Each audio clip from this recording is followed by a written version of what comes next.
Hello class 6 students, welcome to Studify Success. So today I will continue this chapter 4 sorting materials into groups.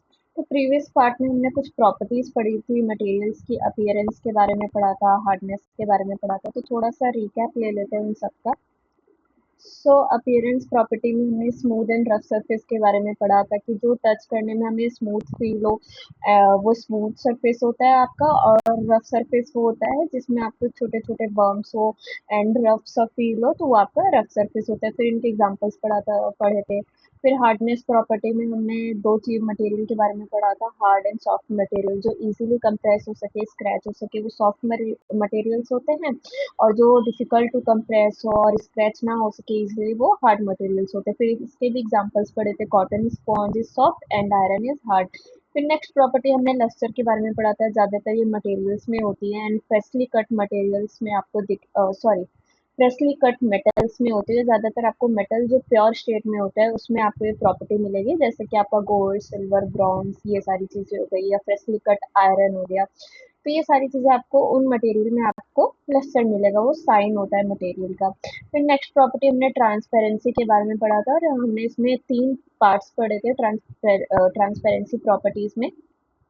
First one is opaque, translucent and transparent. Opaque वो materials होते हैं जिसमें बिल्कुल light allow नहीं होती है और बिल्कुल भी विजिबल नहीं होता है, जैसे आपका वुड हो गया, आयरन एंड गोल्ड। ट्रांसलूसेंट वो मटेरियल्स होते हैं जो पार्सली लाइट को अलाउ करते हैं टू पास थ्रू देम, और पार्सली चीजें हमें विजिबल होती है।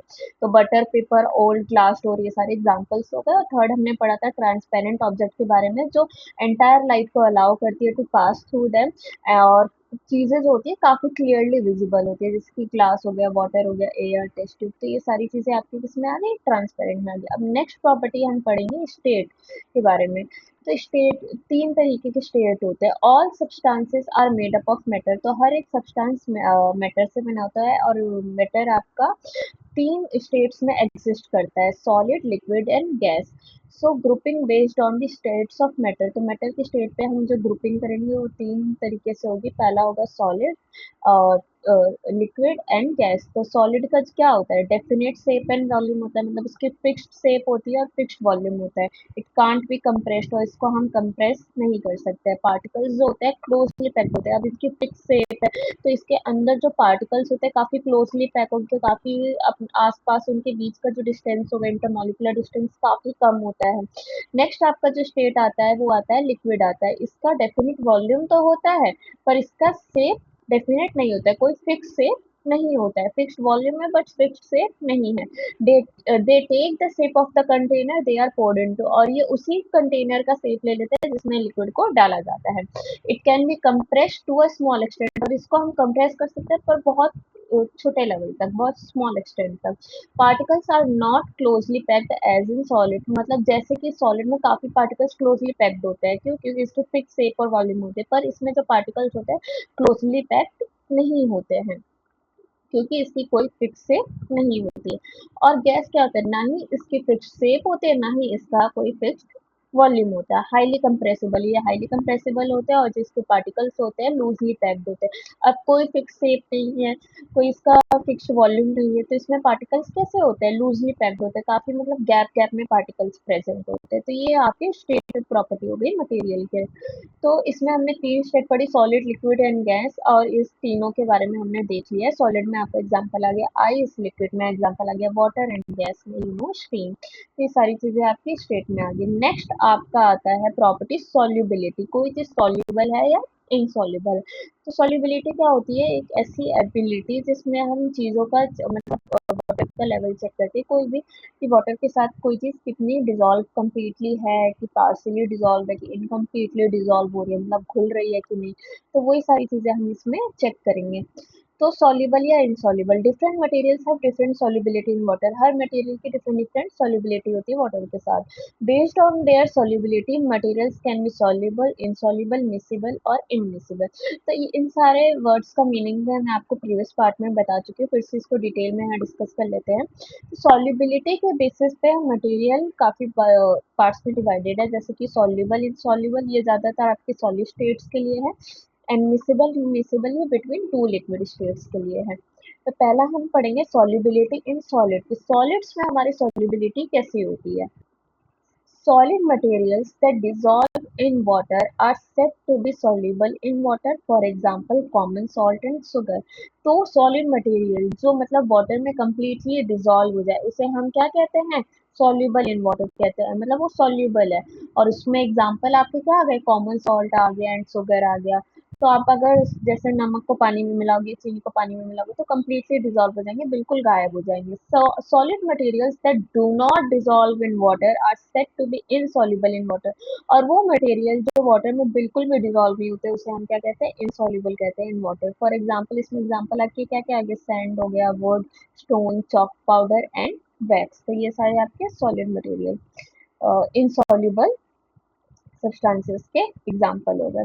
नेक्स्ट आपका सॉल्युबिलिटी इन लिक्विड आता है। अभी हमने सॉलिड के बारे में पढ़ा, अब हम लिक्विड के बारे में पढ़ेंगे। तो liquid that dissolve in water are said to be miscible in water. तो मैंने मिसिबल क्या बताया था, बिटवीन टू लिक्विड, मतलब दो लिक्विड के बीच में हम सॉल्युबिलिटी चेक करेंगे। तो जो लिक्विड कंप्लीटली डिसॉल्व हो जाए वो क्या हो गया, हमारा मिसिबल लिक्विड कहलाता है। और इसमें एग्जांपल्स क्या क्या आ गए, alcohol, vinegar, lemon juice, honey and glycerine.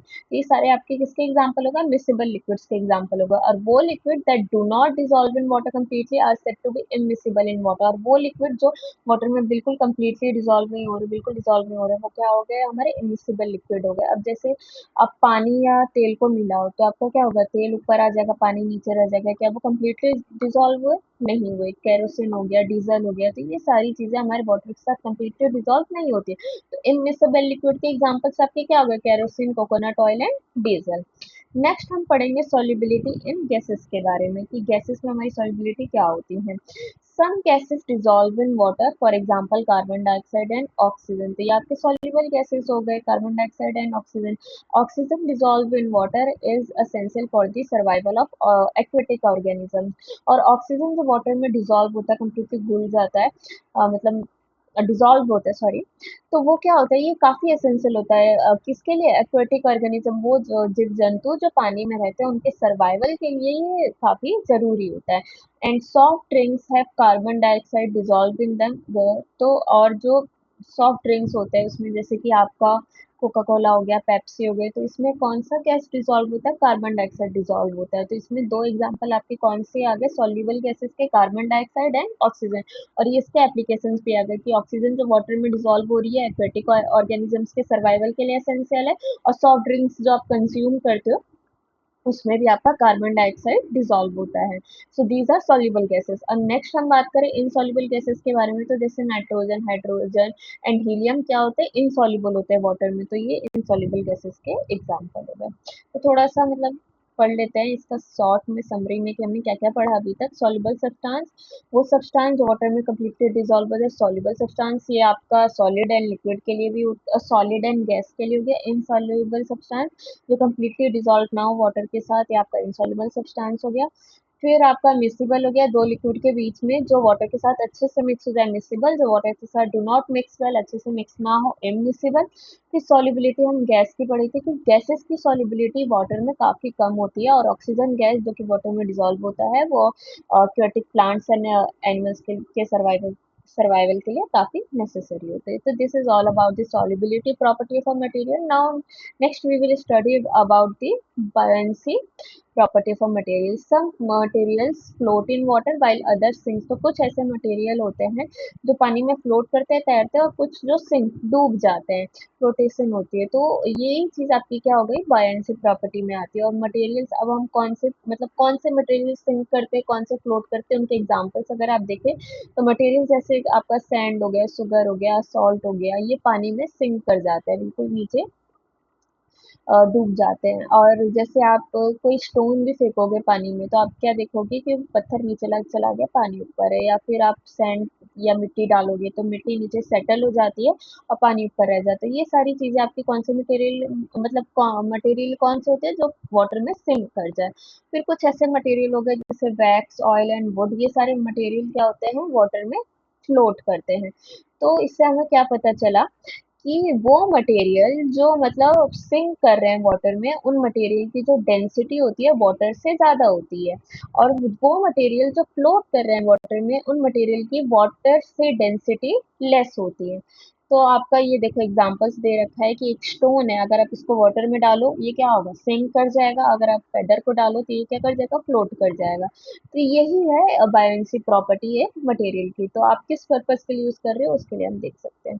Next आपकी प्रॉपर्टी आती है अट्रैक्शन टुवर्ड्स अ मैग्नेट। एक मैग्नेट के टुवर्ड्स मतलब चुंबक जानते हो ना, तो उस चुंबक अट्रैक्शन टुवर्ड्स मैग्नेट, उसमें आपका क्या क्या चीजें हैं। तो material that are attracted to are magnet are called magnetic material. तो वो मटेरियल जो मैग्नेट से अट्रैक्ट हो सके उसे हम कौन सा मटेरियल कहते हैं, मैग्नेटिक मटेरियल कहते हैं। और इसी प्रॉपर्टी को हम क्या कहते हैं, मैग्नेटिज्म कहते हैं।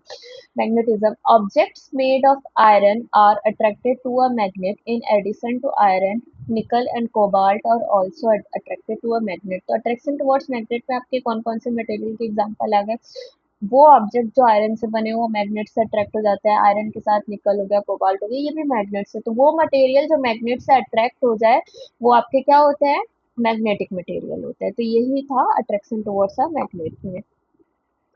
इस लेक्चर में हमने 6 प्रॉपर्टीज के बारे में और पढ़ा। पहले तो हमने लास्ट पार्ट में अपीयरेंस के बारे में पढ़ा था, हार्डनेस पढ़ा था, लस्टर पढ़ा था, ट्रांसपेरेंसी पढ़ा था। उसके बाद 6 प्रॉपर्टीज और पढ़ी। स्टेट में सॉलिड लिक्विड गैस पढ़ा, फिर सॉल्युबिलिटी के बारे में पढ़ा, फिर बायंसी के बारे में पढ़ा, फिर अट्रैक्शन टुवर्ड्स अ मैग्नेट के बारे में पढ़ा। तो ये सारी प्रॉपर्टी के बारे में हमने डिस्कस किया। अभी हमारी 2 और प्रॉपर्टीज रहती हैं, conduction of heat and conduction of electricity, की कौन से मटेरियल से हीट अलाउ हो रहा है और फिर कौन ज़्यादा हीट मतलब हीट पास कर रही है। तो उनके बारे में हम नेक्स्ट पार्ट में डिस्कस करेंगे, और कुछ एक्स्ट्रा क्वेश्चन आंसर्स भी रह रहे हैं। तो ये सारी चीज़ें हम नेक्स्ट पार्ट में डिस्कस करेंगे, और वो हमारा लास्ट पार्ट होगा। इसके बाद ये चैप्टर खत्म हो जाएगा। So thank you so much.